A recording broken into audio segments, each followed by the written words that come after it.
Hello, everyone. Welcome to another devotional of our series, Advent for the Stander. My name is Jason Carver with StandingSupernaturally.com, and I'm here to equip you and to encourage you to stand supernaturally for the restoration of your marriage. That this is what God does. He's doing it every day. He's doing it constantly. He is on the move. He loves restoration. He is in the restoration business. And so what we're doing right now in these studies is we're taking the Advent season and we are specifically looking at this book by Pastor Louie Giglio titled Waiting Here for You, an Advent Journey of Hope.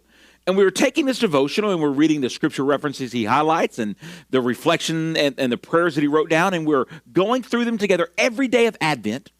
And we are specifically adapting this study for the person who is standing for their marriage to be restored, for the person who is in the middle of a marriage separation or in the process of divorce, maybe divorce has already happened, but you are believing that God to restore your marriage, and you're standing with hope and faith.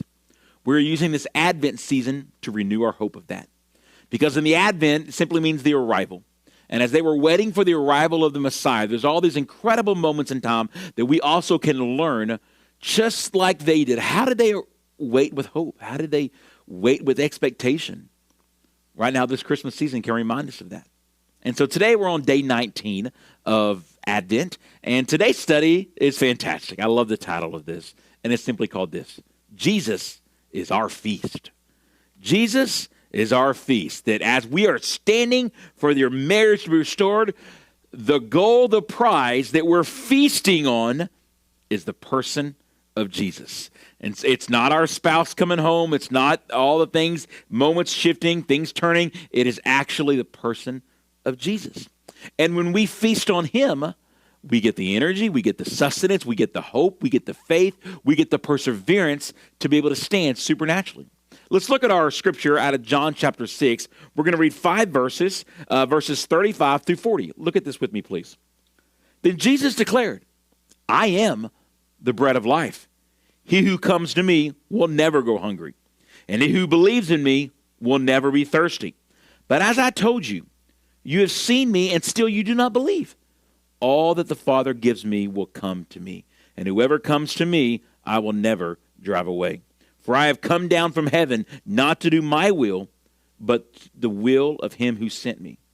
And this is the will of him who sent me, that I shall lose none of all that he has given me, but raise them up at the last day. For my Father's will is that everyone who looks to the Son and believes in him shall have eternal life, and I will raise him up at that last day. Guys, Christ said, I'm not here just to do my will, but the Father's will. And then he made this incredible promise. He said, and guess what? Everyone that the Father's given me, I'm going to have. That everything that's dead, that's going to get resurrected, I'm going to resurrect. That I guarantee it, I will bat 1,000. I'm not going to miss any of them. This was the promise of the Father. And so what I want you to know is that I believe your marriage is getting restored. This is the plan of God for your life. This is what Jesus is doing. He is absolutely in the restoration business. And he loves you, and he loves your family, he loves your marriage, and he is the feast that we feast on. He's the bread of life. He's where life is coming. He's what's going to restore this thing. Let's look at the devotional that we have here, the reflection aspect, a part of Louie Giglio's message. He wrote this: Jesus doesn't just give you what you need. Jesus is what you need. Your heart was created by him and for him. You can fight and claw to gain the world, but without Jesus, you will never be completely satisfied. If there is a growing disconnect deep inside your heart, a hunger that hasn't been completely satisfied by the people, pleasures, parties, material things, or accomplishments, today is the day to open your heart to the idea that it is Jesus that you were made for. But you have to walk away from less and ask him to become your more. Jesus is enough for you, and he is here. Jesus is your bread. Right now, it's tempting to allow your spouse to be what you want to feast on, the restoration of your marriage. May I encourage you to see that as the less and see Jesus as the more. to say, Jesus, I want to feast on you. You are the one who is coming. You are the one who is offering yourself to me. You are the one that my heart cries for more than anyone else. Now, I understand. I remember very clearly when I was in the middle of my stand that this was a, lack of a better word, a come to Jesus moment for me.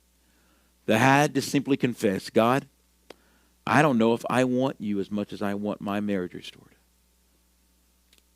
Just being honest, I don't know. And I was a pastor and serving in the church, and I said, God, if it was between me growing more in you and not having my spouse back, or I could continue to grow with you, but I won't have them, I said, God, I'll probably choose them. If it is me getting deeper with you, and I wasn't saying, God, it's either them or you. I wasn't saying that, but what I was saying was, I'm happy with you and me, God, right now. We're good.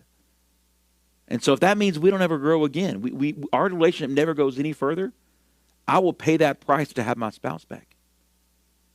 And I got so convicted, and I was like, Lord, that's not what you want. You want me to go deeper with you and more in love with you than anyone else and anything else. And I had to confess that. And I had to say, Jesus, will you become my feast? May you be what I want more than anything else. It didn't mean that I didn't want my wife. It didn't mean that I didn't want restoration. I hear people say, well, how am I supposed to let go? And, you know, we all have the phrase, let go and let God, right? And, well, how do I let go of my spouse and only want God? Am I supposed to forget about my spouse? No, you're not supposed to forget about your spouse. I still loved my spouse. But God was making sure that he was first, that I was feasting on him, that I was allowing him to give all the nutrients, to bring all the satisfaction first. Of course I desired. I'm not a robot who says I'm not going to desire my spouse. Of course you're going to desire your spouse. So don't get twisted with that, and some people get really weird with that. Don't let that happen. Of course you're going to desire your spouse. But I want to encourage you to make Christ be what you're feasting on, that he is going to fulfill your heart greater than anything else, than anyone else. Let that be the goal. And so today on the 19th journey of Advent, I just want you to feast on God. This is why he came. So will you pray with me today and just declare, God, you are what I am feasting on. You're the prize.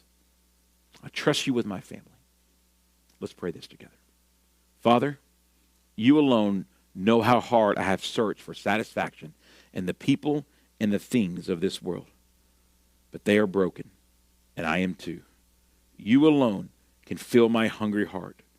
You alone have the love that is like no other. You never change. Open my eyes today. Show me your riches and glory. Help me know you more. Let me see the feast of you that is set before me, so that I may delight myself in you alone. Amen. Amen. Because I believe that when you feast on God above all things, he will satisfy your soul like nothing else. And you'll be free, and you will be even more empowered, and you will be more equipped and stronger to stand for your marriage. You're not giving them up. You're now getting the source to truly stand. You're feasting on him. I bless you. I can't wait for you to join me tomorrow. I'll see you then. Bye-bye.